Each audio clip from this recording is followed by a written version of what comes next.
Tech for Good et maintenant Video Games for Good. On va parler de comment les jeux vidéo peuvent rendre le monde meilleur, peuvent promouvoir des messages d'inclusion, d'accessibilité.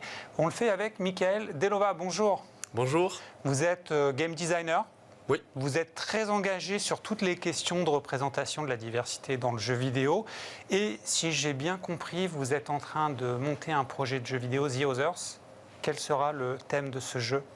Oui, tout à fait. The Others, ça va traiter de maladie mentale. C'est une ode à la bienveillance, à l'empathie et une fable sur le fait d'aider les autres et qu'en allant à la rencontre des autres, on peut aller à la rencontre de soi-même et ça va traiter du sujet des handicaps, de la maladie mentale, des maladies mentales et aussi de la diversité et de l'inclusion à travers les personnages qu'on rencontrera.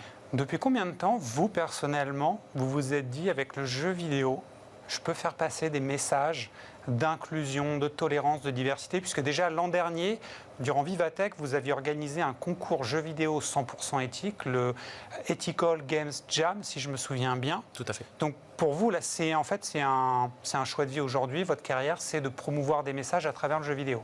Oui, c'est la continuité logique. Moi, j'ai travaillé pendant plus de 10 ans dans les plus grands studios de jeux vidéo, notamment chez Ubisoft et dans d'autres studios à l'international.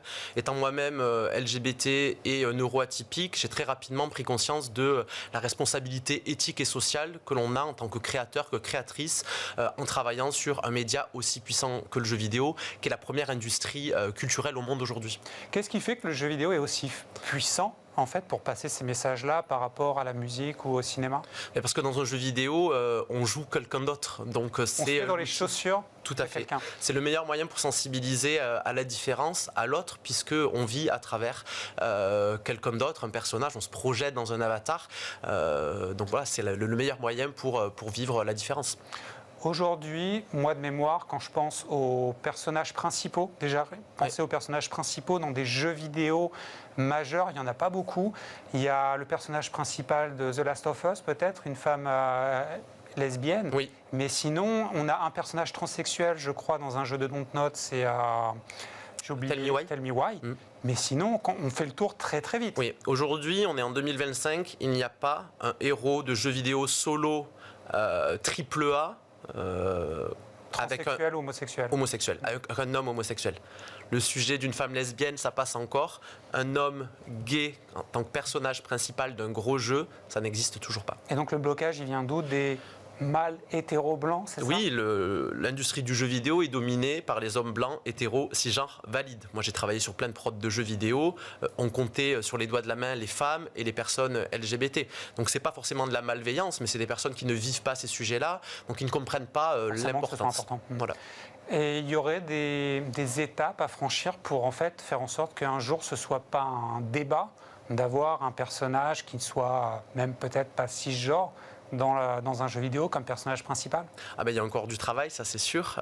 Moi je le vois, je reçois énormément de commentaires homophobes sur les vidéos, puisque je fais beaucoup de vidéos à côté pour sensibiliser à ces sujets-là. Et c'est hallucinant de voir encore le travail qu'il y a. Ouais, il y a encore quelque chose de très hétéronormé, machiste, sexiste, même homophobe dans l'industrie du jeu vidéo, dans les studios, mais aussi dans les communautés de joueurs et de joueuses. Je vais le rappeler avant qu'on se quitte. The Others, votre projet de jeu vidéo actuellement en crowdfunding. Donc oui, là, vous êtes à l'écoute de toutes les propositions d'aide financière. Et donc, on croise les doigts pour que ce jeu aboutisse et soit une grande réussite. Et je vous dis à très bientôt, peut-être pour d'autres sujets sur PlaySmart. Cette émission est déjà terminée. Je remercie Angel qui était à la réalisation, Héloïse au son. Sybille était en train de me parler dans l'oreillette et Juliette s'est occupée de l'accueil invité. PlaySmart, on se retrouve le mois prochain. D'ici là, n'oubliez pas, jouer c'est bien, jouer intelligemment, c'est mieux.